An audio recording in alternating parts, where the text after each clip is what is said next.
Halo, Assalamualaikum warahmatullahi wabarakatuh. Selamat pagi anak hebat, sahabat referensi belajar. Bagaimana kabar kalian? Semoga kalian selalu sehat, tetap ceria, dan juga tetap semangat. Pagi hari ini, kita akan belajar lagi masih di tema 2, subtema yang kedua, pembelajaran yang kelima. Namun anak-anak, sebelum memulai aktivitas, ada baiknya kita semua berdoa terlebih dahulu agar pembelajaran pada pagi hari ini dapat berjalan dengan lancar, materi yang Bapak sampaikan dapat mudah kalian pahami, dan juga jangan lupa anak-anak sarapan terlebih dahulu agar badan kalian tetap fit, dan juga jangan lupa untuk selalu mencuci tangan sebelum dan sesudah beraktivitas. Bisa? Berdoa dimulai. Selesai. Langsung saja, mari kita mulai.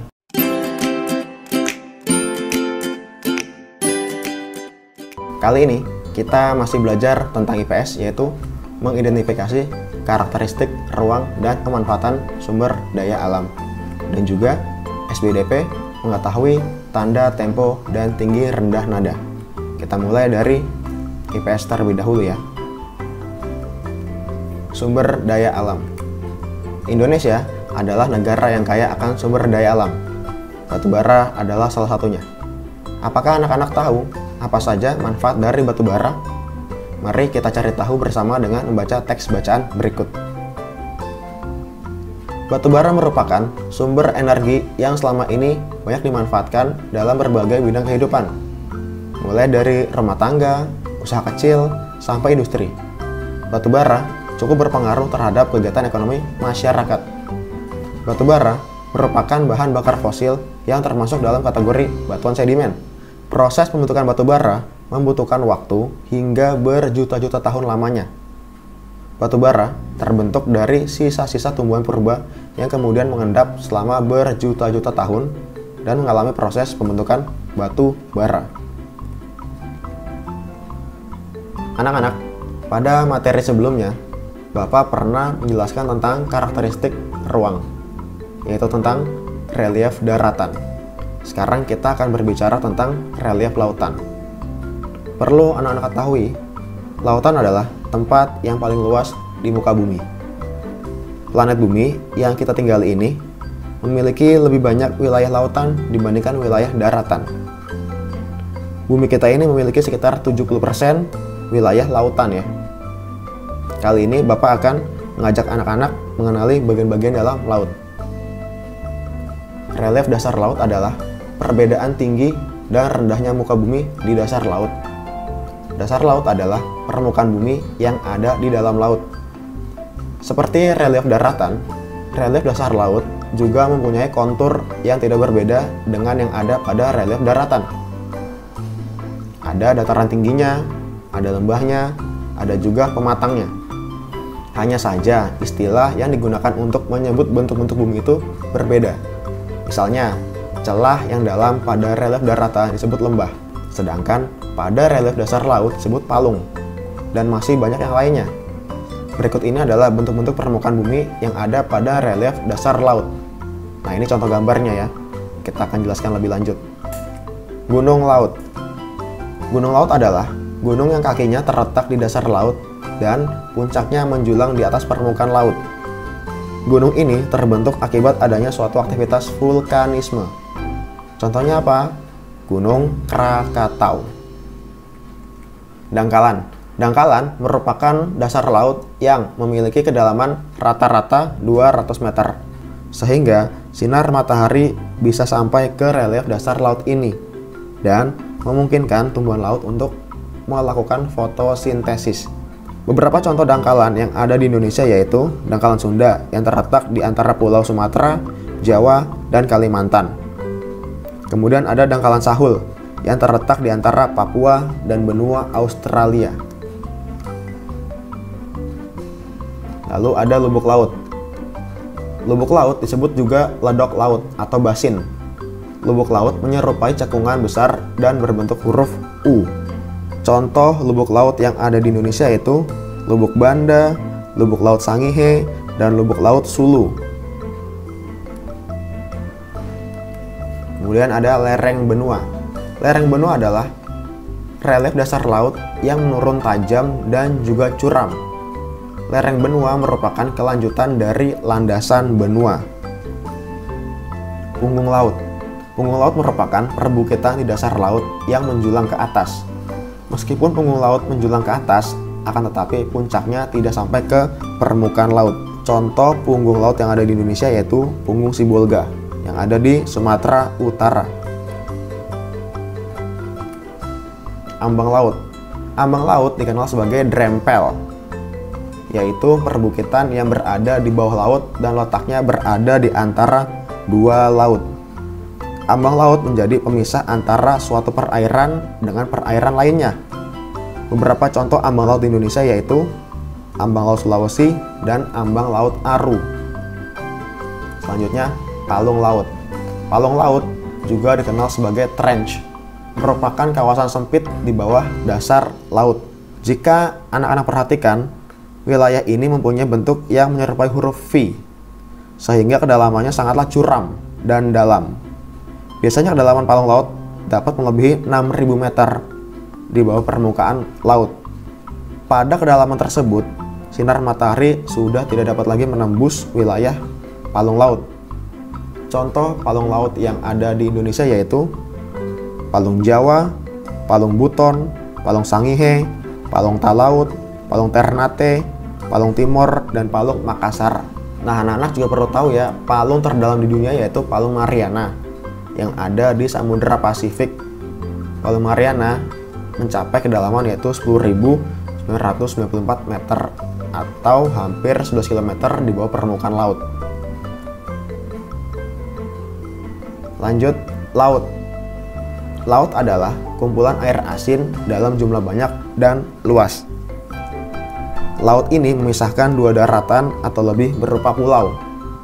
Contoh laut yang ada di Indonesia yaitu Laut Jawa, Laut Flores, Laut Sawu, Laut Timor, Laut Sulawesi, Laut Maluku, Laut Seram, Laut Banda, Laut Arafuru, Laut Natuna, dan Laut Halmahera. Kemudian samudra. Samudra memisahkan dua daratan atau lebih yang dikenal dengan benua. Ada benua Asia, benua Eropa, benua Amerika, benua Afrika. Namun materi itu akan kita bahas di video selanjutnya ya. Perbedaan laut dan samudra. Rata-rata laut memiliki kedalaman 1-2.000 meter atau 2 km ya. Sementara kedalaman samudra dapat mencapai belasan ribu kilometer. Contohnya tadi ya, ada Palung Mariana yang mencapai 11 km di bawah permukaan laut.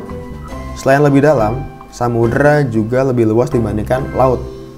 Samudra bisa memiliki luas hingga ratusan juta kilometer persegi. Sementara laut rata-rata memiliki luas 1 hingga 3 juta kilometer persegi. Contoh dari samudra yaitu Samudra Pasifik, Samudra Atlantik, Samudra Hindia, Samudra Antarktika, dan Samudra Arktik. Lalu ada tanjung.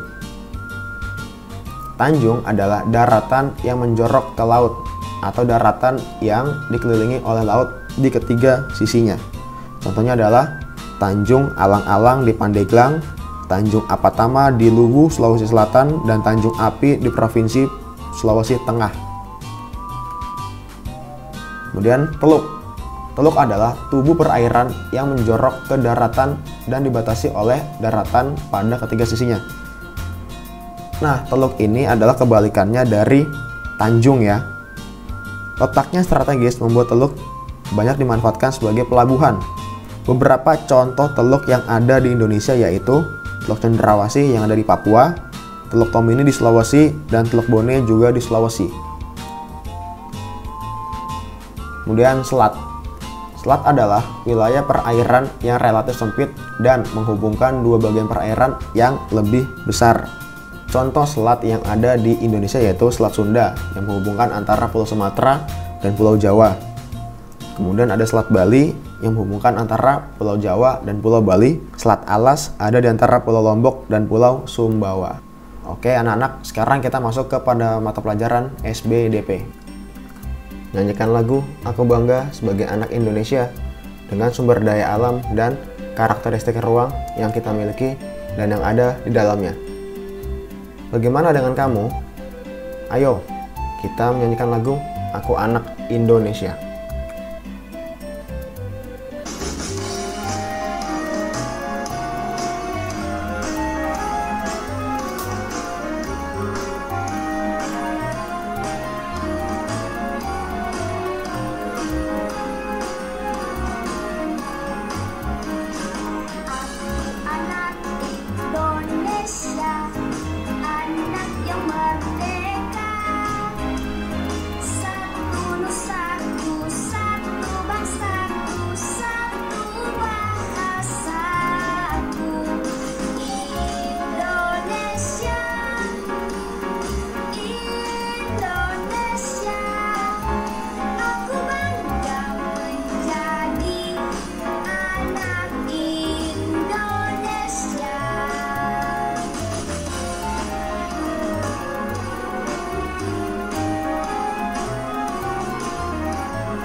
Ya, anak-anak, bagaimana lagunya?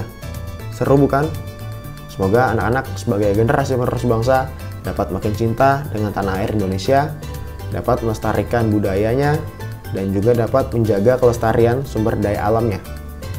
Oke, anak-anak, setelah tadi kita membahas sedikit materi, sekarang waktunya untuk latihan soal. Yang pertama, kerjakan soal IPS di bawah ini, tulis di buku latihanmu, kemudian fotokan hasil tugasmu, lalu dikirimkan ke WhatsApp grup. Soalnya seperti ini ya. Kemudian ada soal latihan berikutnya seperti biasa di Google Form. Nanti linknya akan Bapak berikan di WhatsApp grup. Anak-anak biasa mengerjakan di Google Form. Kemudian disalin kembali soal dan jawabannya di buku latihan kalian. Kemudian anak-anak menyanyikan lagu Aku Anak Indonesia. Lalu direkam, bukan di video kan ya, rekam suara saja. Lalu dikirimkan juga ke WhatsApp grup. Baik, anak-anak, mungkin cukup sekian materi pada hari ini. Semoga apa yang Bapak sampaikan dapat bermanfaat. Dan juga jangan lupa ucapkan terima kasih kepada ayah atau ibu kalian yang telah mendampingi selama belajar di rumah. Sampai jumpa pada pembelajaran berikutnya. Wassalamualaikum warahmatullahi wabarakatuh.